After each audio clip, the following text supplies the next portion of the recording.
Fallout Equestria, Project Horizons, by Somber. Chapter 5. Work. Step 1. Stay alive. Step 2. I don't know. Step 3. Profit. So, that's Hoofington. The Hoof. Or the core, if you were talking about the inner city, where all the technological marvels were supposed to be. Glory had been filling us in all morning, as we continued along the decayed road. But now, as it rose into an overpass, I had my first look at the city, and I didn't like it one bit. The core of Hoofington lay on an island, surrounded by sluggishly flowing green fluids, swirling with noxious pink contaminants.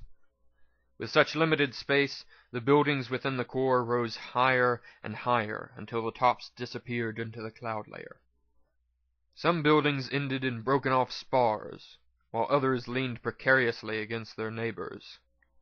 Clouds of green clung to the black, crumbling spires, and if there were Pegasi in those clouds, well, good luck to them.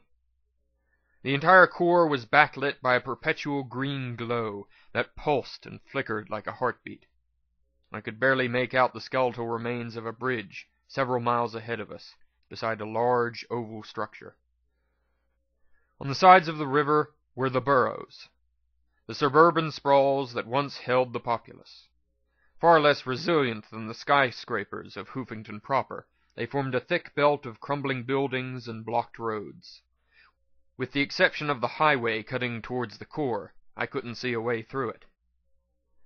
The river flowed to the north on our left, the sprawl changing into more industrial-style buildings. To the right were more dead trees and raider territory. I could barely make out the top of a large building to our southwest. But what mattered to the three of us was the massive square building beyond the overpass. The building was surrounded by a berm of scrapped carts, sky carriages, and other debris. 4 large turrets clung to the corners, sweeping their long barrels back and forth. Bright neon lights flickered in the rainy gray weather. Megamart, they said. And beneath that in bright red paint was Finders Keepers. Unless I was mistaken, this was the headquarters of the Finders. We approached under the ominous gaze of the turrets.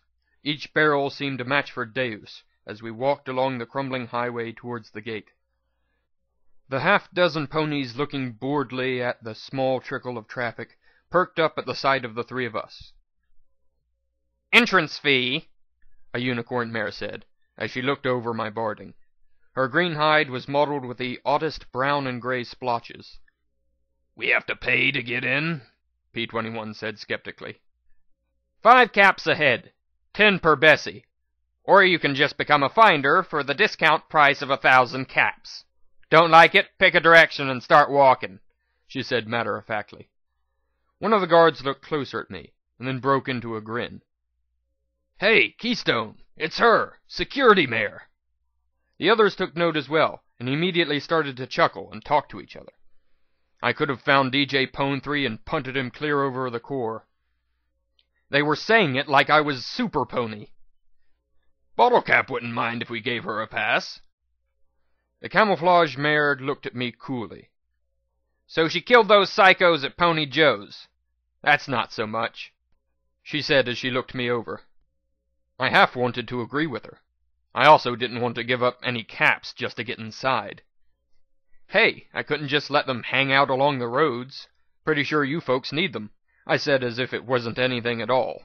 But from the looks, I'd scored a win. I grimaced, not happy with the roll. But if it would save me some money... It looked like I had managed to say the right thing. "Go in. Make sure you talk to the manager. She was talking about you earlier," Keystone said as she stepped aside and let us in. "Fire a weapon and bring the wrath of gun down on you." "Nice job, Security Mare," P-21 said once we were past, as we approached the front doors beneath the buzzing neon sign. I snorted. "Shut it." "You can be sore about the reputation, or you can use it. Not both," P-21 replied casually. I stuck my tongue out at him, much to Glory's surprise. I was surprised that the interior more resembled a junkyard than anything else. Piles and pallets of scrap lay in carefully stacked rows. There were perhaps a dozen booths, with vendors hawking their wares. I saw a drum-fed shotgun, and promptly started salivating. There was a crude medical clinic, set up over by the pharmacy, and their advertisement of radiation purging appealed more than the shotgun. A row of cots served as a hotel of sorts, and there was a kitchen.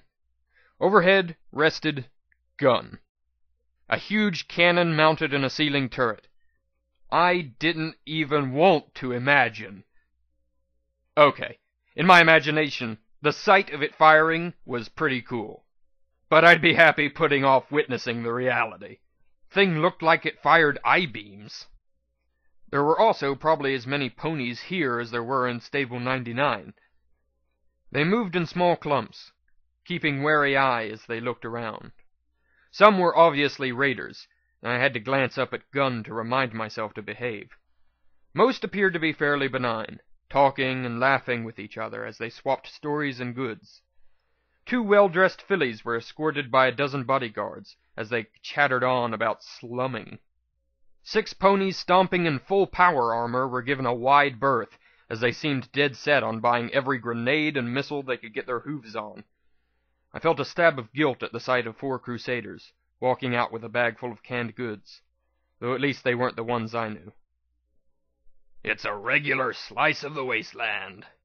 Wonder where the enclavers are," P-21 said, frowning as he looked at a bin full of grenades. "Where do they find this stuff?" "All over," a lemon-furred, blue-maned mare answered brightly as she approached us. She had 3 bottle caps for her cutie mark. She wore a slightly off-color navy blue vest with a name tag that read, "Hello, my name is Bottlecap, your Megamart manager." Hoofington had more military bases around it than any city in Equestria, on account of the enemy constantly attempting to disrupt research and development. After the bombs fell, the ordnance just sat around in hidden caches and arsenals. We pay top caps for any and all war material. Her eyes looked at my security barding, and she smiled. "Ah, you're the mayor who cleared the Manhattan Highway." Okay, maybe there was a security discount or something. It was the only silver lining I could see. "Yeah, it's not a big deal, it just sort of happened," I said with an awkward smile. She gave me a very calculating look that made me shift awkwardly. "I mean, they were just raiders. Any pony would have killed them." "I'm afraid you're mistaken," she said as she looked at me with a cool little smile. "Any pony would have given them a wide berth while they tried to extort my caravans. You're the only one that shut them down. Perhaps not a big deal to you, but we've lost 6 caravans in as many months. Trade to Tin Pony and Gutterville was down to a trickle." She reached into her vest and took out a small plastic bag filled with caps. "Consider this a thank you.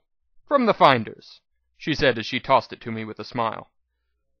"Wow, very generous," P-21 observed curiously. There was a clear look of suspicion on his face. Was I the only pony in our merry band that tried to look open? "Well, it was a standing contract. I'm fairly sure you'll spend it here, so I'll recover some of it from the vendors.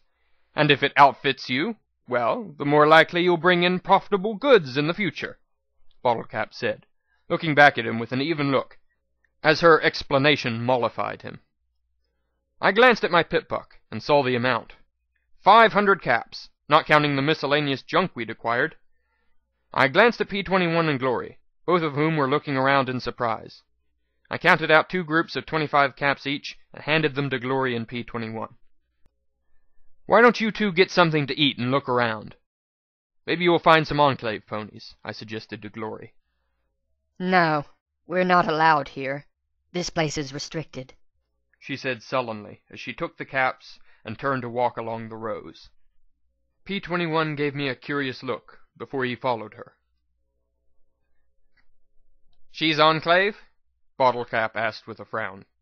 I nodded hesitantly, and she immediately scowled. "Be careful, then. You may not realize it.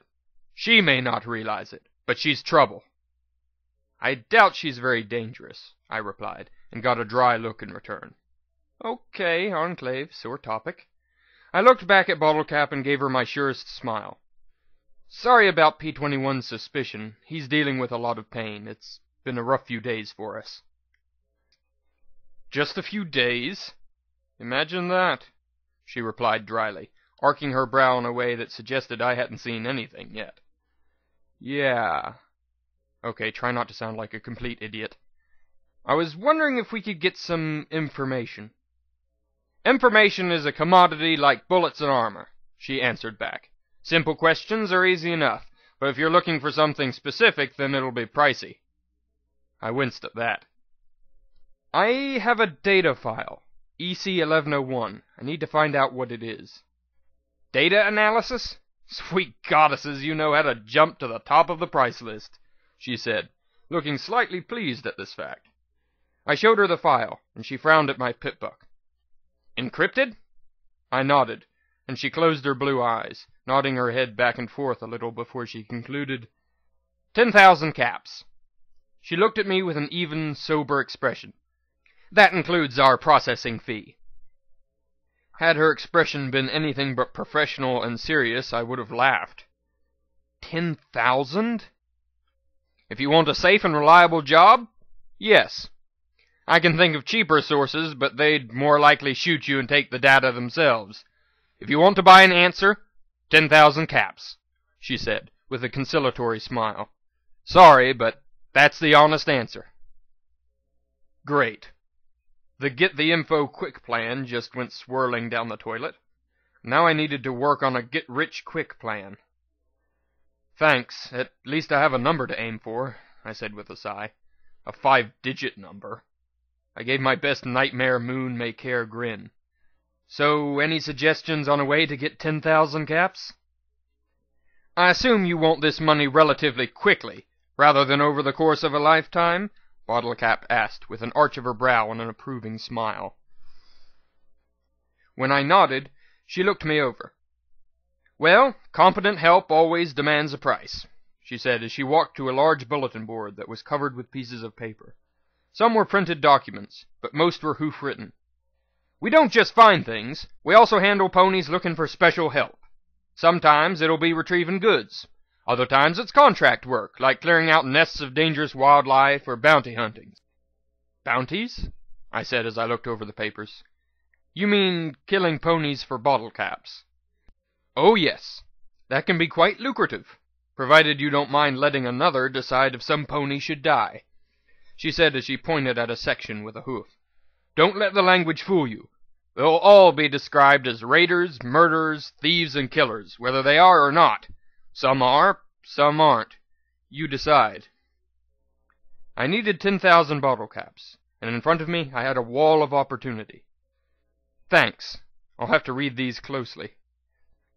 Actually, P-21 reading them would be a safer bet. P-21... I looked back at the yellow mare. One last question. My friend was injured a few days ago. It's really hurting him, and he's going to need some substantial healing. More than just a standard healing potion. Medical surgery's almost as expensive as data decryption and analysis. She regarded me for a long moment. However, west of here is the Fluttershy Medical Center. If there were something salvageable, it would be there. The upper floors haven't been thoroughly looted or explored. It's a difficult place, but shy of going to the Ministry of Peace's hub in the core, I can't think of any place it would be available. Thanks, Bottlecap. Don't thank me, security. I just gave you a direction. You're the one that actually has to do the work.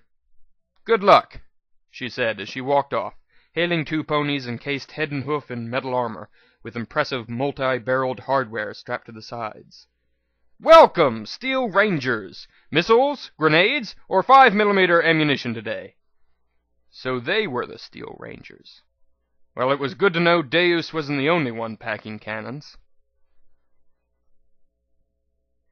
I stopped by the clinic, where prices were scratched out on a busted slab of blackboard in chalk. Patchwork, 50 caps. Rad Purge, 100 caps. Teeth pulled, 10 caps each. Worm and parasite removal, 25 caps. Ask about our stock of drugs, certain to pick you right up. Specials, dash, 75 caps. Amputations in under a minute or half off. The doctor, and I use the term lightly, was a scrawny old brown unicorn with a bone saw for a cutie mark, and wearing a white coat covered in old yellow stains. I opted for the patchwork and purge special for 125 caps. I unbelted my barding and let the blue and yellow padded armor be lifted from me. Beneath it my white hide was a road map of bruises, yellow discolorations, angry red lines, and half-healed strips of medical bandages. My neck still ached from the shots in the school, and my cheek throbbed from Glory's welcome present. Bonesaw levitated a pair of spectacles onto his muzzle as he blinked at my injuries. "Well now, some pony's been busy. Rad burns, beam burns, bullet holes. Lots of healing potion fixes." He shaded my eyes with his hoof, and gave a grim nod. "Interesting. I've seen eyes like that before." "Really? Maybe he could fix them." "Yep. Seen 'em all the time on ghouls," he said with a grim chuckle. "Looks like security don't come easy." "That's not my name," I said as my ears folded. "I don't know why DJ Pone3 called me that, but it's nonsense." He looked at me coolly. "Girl, I've been in the wasteland a while now, and outlived my children and grandchildren. If there's one thing more precious than clean water and bullets, it's the feeling that tomorrow you're less likely to die than today. Those raiders might be replaced by some other band, but yesterday we nearly had a party when we heard we could send caravans safely to Manhattan again. That might be nonsense to you, but it means the world to us."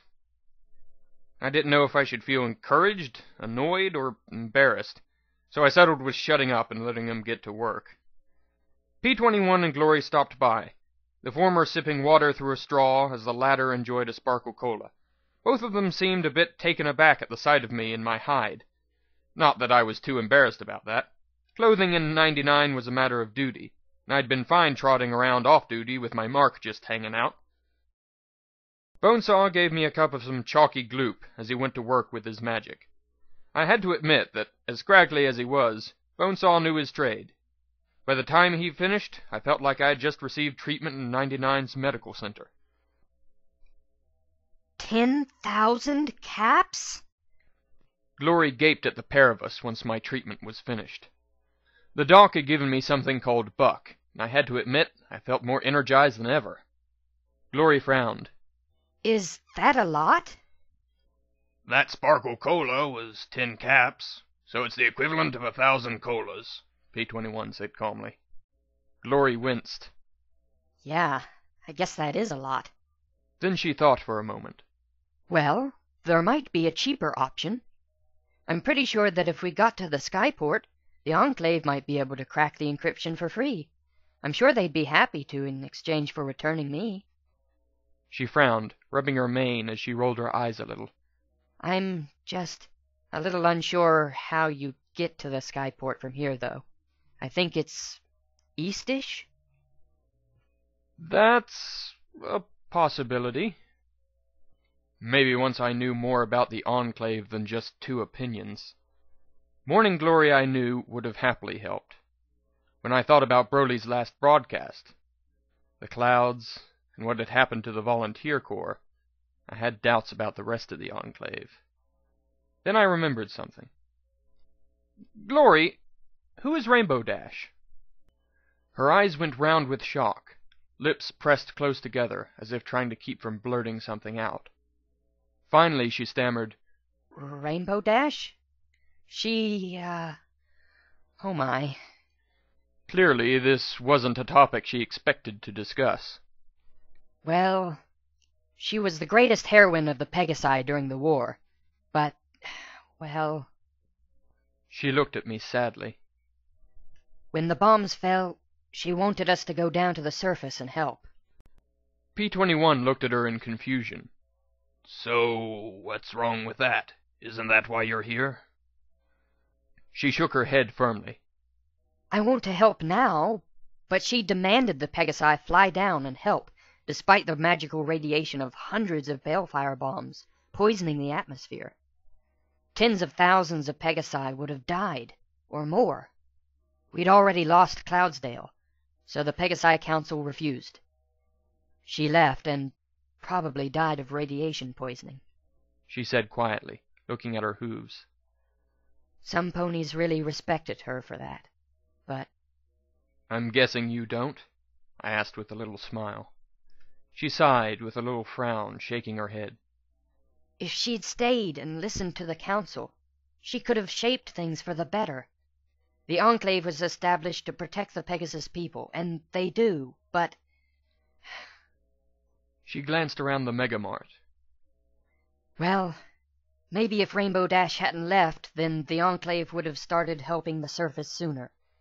Instead, she left, and it took 200 years of petitions and peaceful demonstrations for the Volunteer Corps to do what she'd wanted to do right after the bombs blew. She finished, drinking her sparkle cola. I had to admit, my mane was itching with curiosity. So, what's life in the clouds like? Again, clearly not a question she expected. It's different. That's all I can really say, she said softly. We're not supposed to discuss Thunderhead. It's all classified. Huh. Go figure. Secrets from her, suspicion from him. I could tell I had a long way to go on this whole making friends thing. P-21 still wasn't even willing to carry a gun. He still saw me as embodying all that fucked up shit he'd endured in Stable 99. Time for a topic change. So, P-21, have you seen their little bulletin board? I'm pretty sure if we can knock out some jobs, sell any salvage we don't need, and get lucky, we might be able to get that 10,000 caps pretty quick. Quick, hopefully meaning that we wouldn't need months of searching. I really doubted we could evade Deus that long, particularly if that stupid DJ was giving my position away every other broadcast. I pulled out a couple of slips of paper and slid them to him. I was hoping you could help me pick. Right. Get rich quick. That's a plan that always works out, he replied sardonically, but took the papers. Okay. Kill so-and-so. No. No. No. He looked at one oddly, arching a brow. Okay. Kill and defile. No. Defile and kill? Ugh. What's wrong with these ponies? He then frowned as he smoothed out a rumpled note written on the back of a lottery ticket. This might be okay. Some mayor wants us to collect rad scorpion venom glands. Oh, to make an antitoxin? Glory asked curiously. Casserole, P-21 answered with a small roll of his eyes. Glory mouthed the word in bafflement as P-21 went on. Apparently they're delicious and nutritious. She's paying 25 caps each. 600 caps if we can bring her 20. Apparently there's a pit west of here that's full of them. What's a rad scorpion? I asked, glancing at Glory. Well, I heard they're like scorpions, only bigger. Great. So, what's a scorpion? I asked with a crooked little smile. Clearly she wasn't used to facing my level of professional ignorance. A bug? Well, technically an arachnid, but... I stomped my hoof, cutting her off. Ah! Bugs! I can kill bugs. Bring on the caps! No moral ambiguity there. What else you got? He sifted through more. Murder. Murder. Not enough caps. Murder. Murder. Wait. Salvage. He lifted the yellowed printout. Ironshod Firearms R&D Center. The poster wants us to get some components from their mainframe. Bonus if we can extract any blueprints still within the system. Great!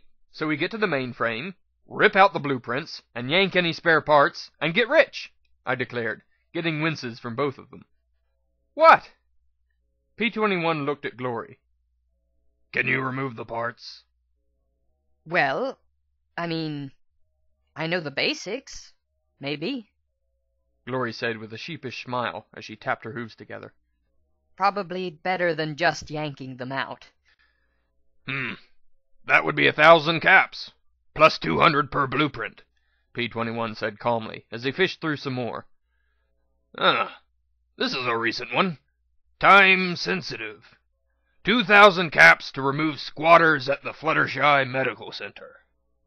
My ears immediately perked. Remove? As in, kill and mutilate? Glory looked at me with some concern. What? You've heard these contracts. The mutilation's always implied. It just says remove. Doesn't say they're raiders like all the rest, so it might be legit. Well, we should give it a shot then. After that, we can poke around. We might find something valuable. I tried to keep my voice as calm as possible, but P-21 still looked suspicious.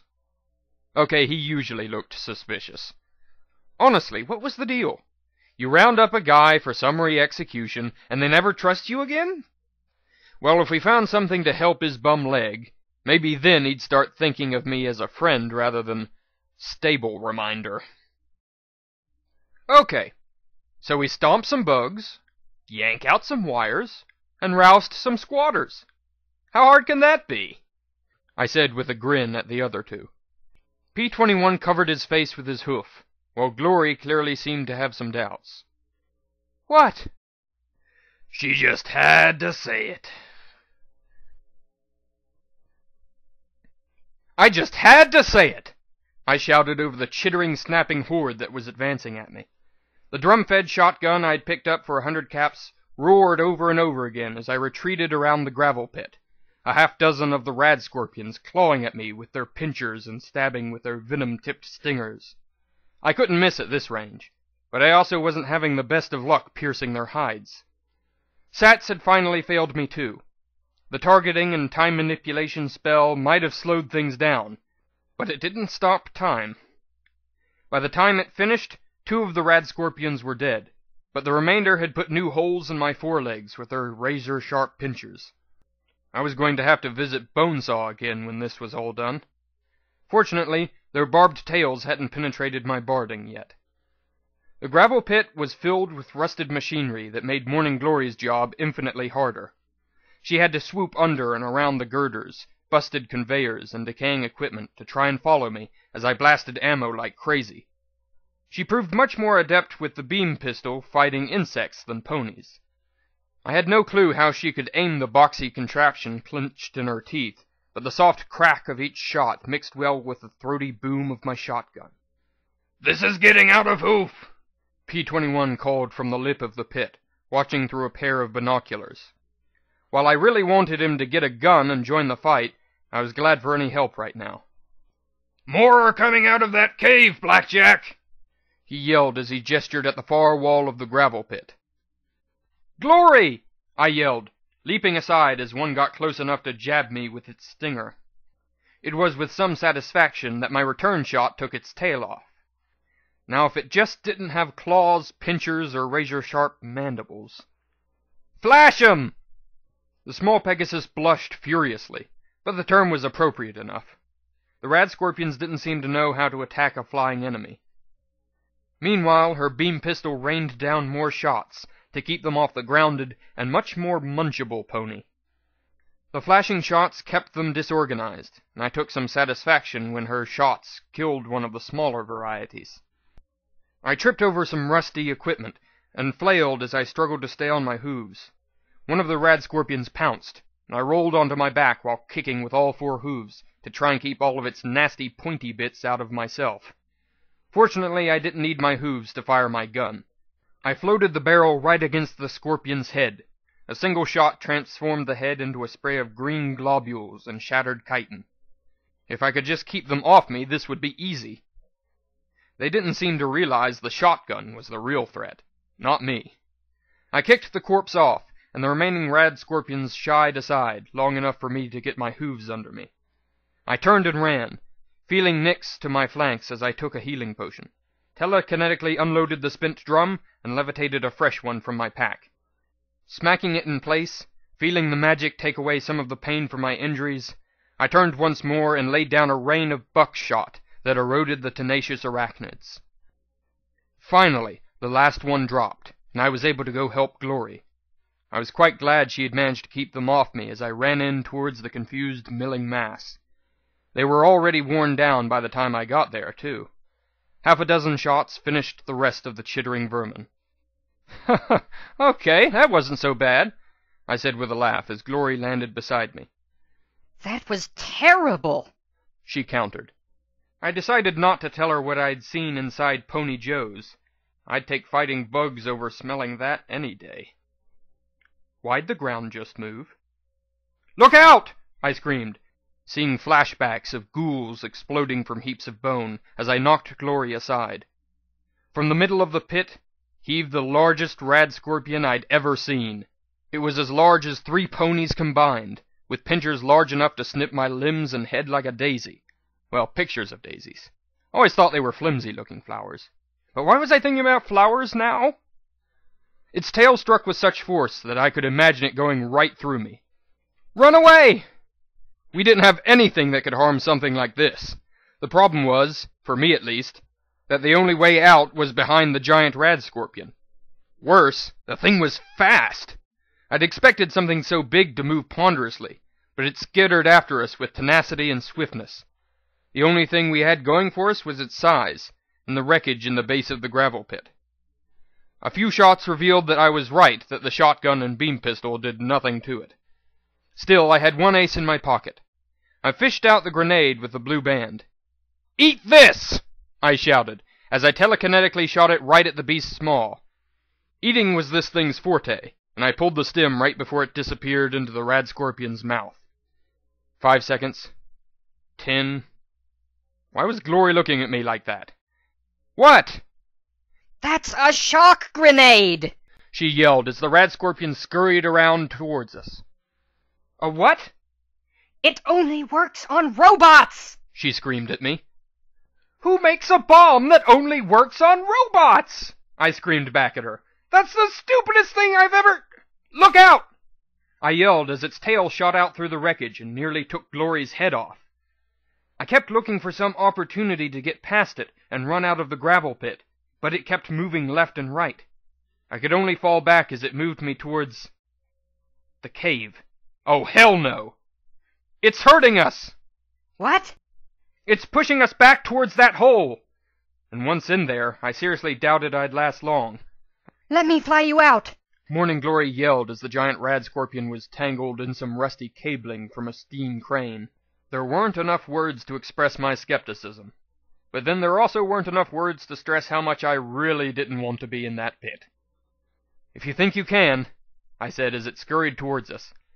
I felt her bite the back of my barding behind my neck, and felt her hooves hook into my straps. Her wings beat furiously, and I was stunned as we slowly rose up into the air. Rising? Good. Slowly, not so good. The giant rad scorpion jumped up on the side of the steam crane and snapped its tail out.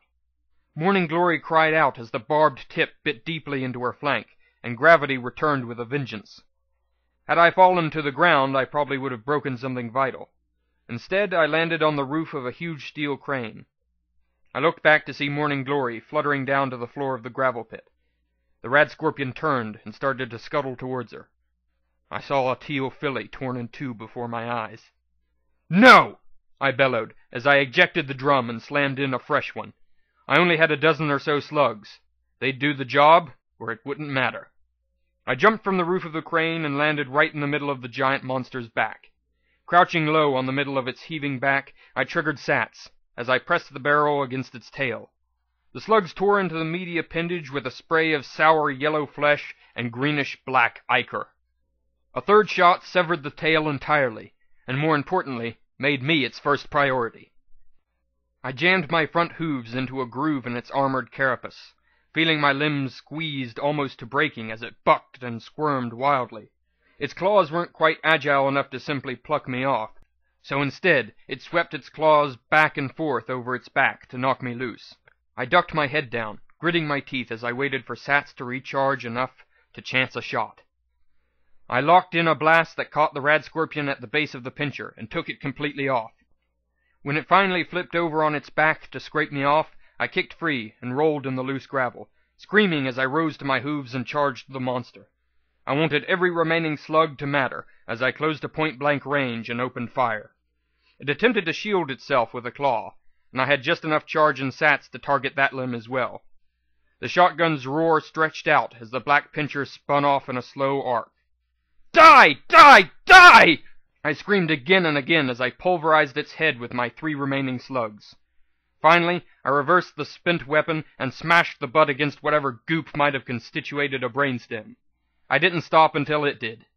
In fact, I might not have stopped even then if P-21 hadn't yelled to snap me out of it. Ow! Ow! Ow! Morning Glory cried as she limped over to us. No offense, but I really am starting to dislike the surface. Join the club, I remarked, then saw their looks. I was splashed almost head to hoof in rad scorpion bits. P-21 gave Glory one of our healing potions, but even though the hole in her flank right above her sunrise cutie mark closed, she still didn't look so good. Are you okay? I asked her. Yeah, sure. I'm just a little lightheaded. Hope it's just blood loss. I'll be fine, she said as she took a seat. When we get back, I'm going to find you some decent armor, I promised. That uniform you've got is worse than useless. I had no idea what constituted a rad scorpion gland, but apparently P-21 did. He and Glory went from scorpion to scorpion collecting them. It looked like we'd be making that bonus. Meanwhile, I headed over to the cave. More of a pit in the wall, really. Dozens of bones and other debris filled the cavity. Mostly earth and unicorn ponies. But there were 2 picked-over Pegasi, too. I took the time to shift through with my telekinesis, and was rewarded with an assortment of ammunition. 2 energy cartridges, a hoof-sized energy drum called a micro-magic cell, and a workable bolt-action rifle. I also found a Crusader's cape. There wasn't much of it left, but I still saw the rearing white filly on the stained blue patch. I carefully tore it from the scrap. Part of me wanted to wear it. Even though my mother was still alive, I doubted I would see her again. But then I thought about Scoodle and Boeing. I thought about asking P-21, but I couldn't keep using him as my ethical barometer. I owed the Crusaders. Carefully I took the patch, and I slipped it into a pocket. Blackjack! I was really starting to hate people shouting my name. I ran back out and saw P-21 kneeling over the prone gray Pegasus. Damn it! She wasn't fine. She's poisoned, isn't she? I demanded as I ran to them. I wanted to hug her and kick her. Sorry, she said weakly. I said I hoped it was just blood loss. I hissed softly through my teeth. I couldn't shoot, kick, or beat poison out of her. What can we do? Because we had to be able to do something. If I just had to sit here and watch her die, then I would completely lose it. I could synthesize an antidote. 1 poison gland. 1 healing potion. But I would need lab equipment. Morning Glory said softly, her breathing labored. I looked up to the west at the large brown building that my pip-buck identified as the destination for the next job. P-21? R&D means research in something, right? Development, yeah, he said as he followed my look. Let's go, I said as I loaded a fresh drum into my shotgun. Morning Glory needed a lab, and I would find one. We weren't going to lose another pony on my watch.